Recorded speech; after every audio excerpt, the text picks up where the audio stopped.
नमस्कार दोस्तों, स्वागत है आप सबका आपकी अपनी आध्यात्मिक कहानियों की इस पवित्र यात्रा में। यहाँ हम सिर्फ कहानियाँ नहीं सुनते, हम उन अनुभवों को महसूस करते हैं जो जीवन को बदल देने की शक्ति रखते हैं।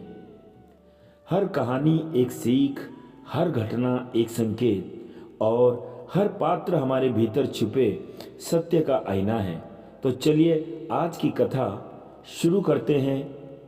मोबाइल के ऊपर बताई गई यह कहानी जो परिवार को किस तरह से तोड़ती है, और अगर हम उसका सही उपयोग जान जाएं तो वही मोबाइल किस प्रकार से हमारे परिवार को जोड़ भी सकती है।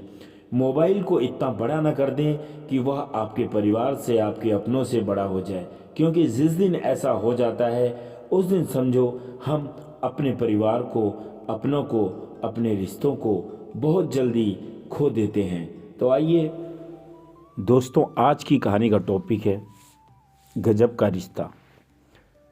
मैं बिस्तर पर से उठा, अचानक छाती में दर्द होने लगा। मुझे हार्ट की तकलीफ तो नहीं है, ऐसे विचारों के साथ मैं आगे वाली बैठक के कमरे में गया। मैंने देखा कि मेरा पूरा परिवार मोबाइल में व्यस्त था। मैंने पत्नी को देखकर कहा, मेरी छाती में आज रोज़ से ज़्यादा दर्द हो रहा है, डॉक्टर को दिखाकर आता हूँ। हाँ, मगर संभल कर जाना, काम हो तो फ़ोन करना, मोबाइल में देखते देखते ही पत्नी बोली। मैं एक्टिवा की चाबी लेकर पार्किंग में पहुंचा। पसीना मुझे बहुत आ रहा था, एक्टिवा स्टार्ट नहीं हो रही थी। ऐसे वक्त हमारे घर का काम करने वाला ध्रुव साइकिल लेकर आया। साइकिल को ताला लगाते ही उसने मुझे सामने खड़ा देखा। क्यों साहब, एक्टिवा चालू नहीं हो रही है क्या? मैंने कहा, नहीं। आपकी तबीयत ठीक नहीं लगती साहब, इतना पसीना क्यों आ रहा है? साहब, इस हालत में स्कूटी को किक नहीं मारते, मैं किक मारकर चालू कर देता हूँ। ध्रुव ने एक ही किक मारकर एक्टिवा चालू कर दिया। साथ ही पूछा, साहब अकेले जा रहे हो? मैंने कहा, हाँ।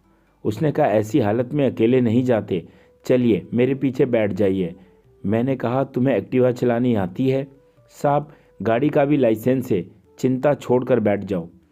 पास ही एक अस्पताल में हम पहुँचे। ध्रुव दौड़कर अंदर गया और व्हील चेयर लेकर भाग कर आया। साहब, अब चलना नहीं, इसी कुर्सी पर बैठ जाओ। ध्रुव के मोबाइल पर लगातार घंटियां बजती रही।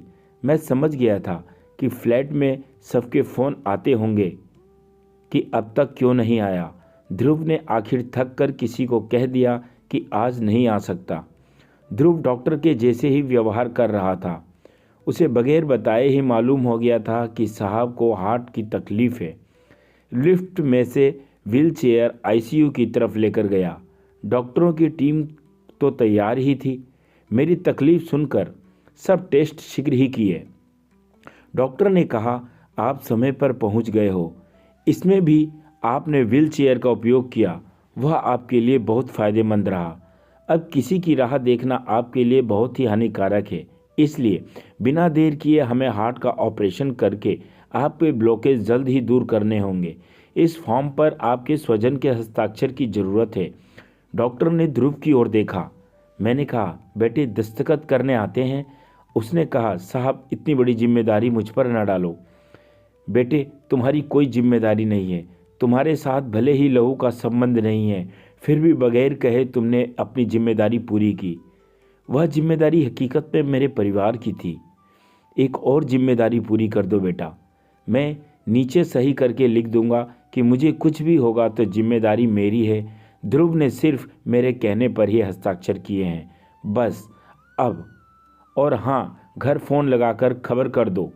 बस उसी समय मेरे सामने मेरी पत्नी का फ़ोन ध्रुव के मोबाइल पर आया।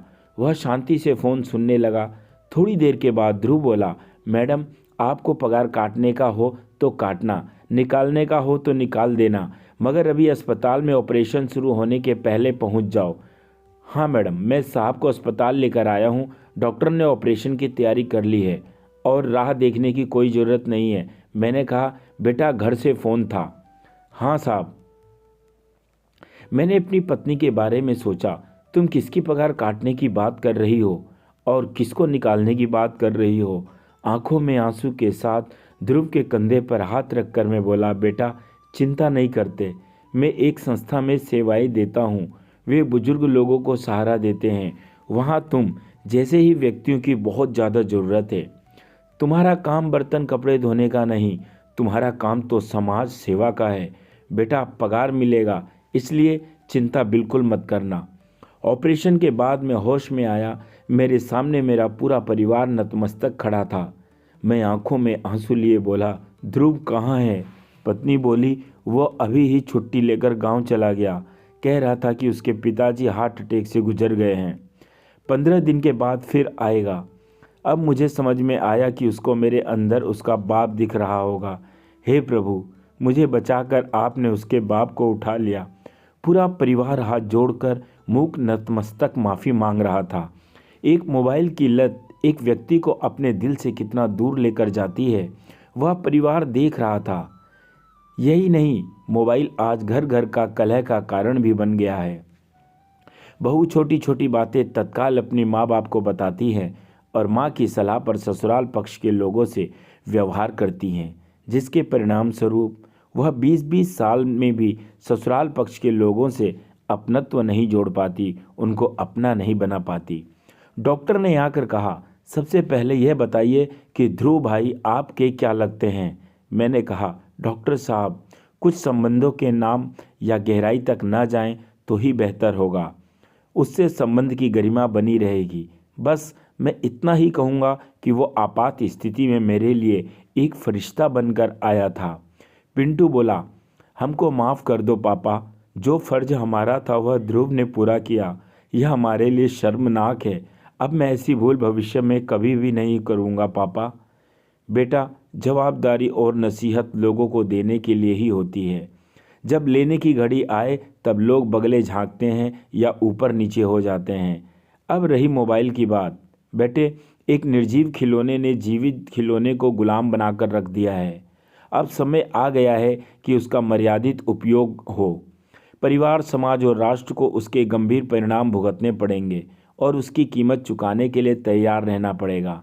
अतः बेटे और बेटियों को बड़ा अधिकारी या व्यापारी बनाने की जगह एक अच्छा इंसान बनाएं। यह कहानी नहीं, आज की हकीकत है।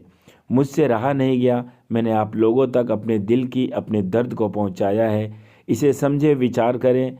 अच्छी लगे तो मुझे ज़रूर बताएं, कमेंट्स करें और अपने विचार दें, क्योंकि दोस्तों यह मेरे मन की भावनाओं का जीता जागता दर्पण था। मैंने जो महसूस किया, जो अनुभव किया, वो आप लोगों के साथ कह दिया।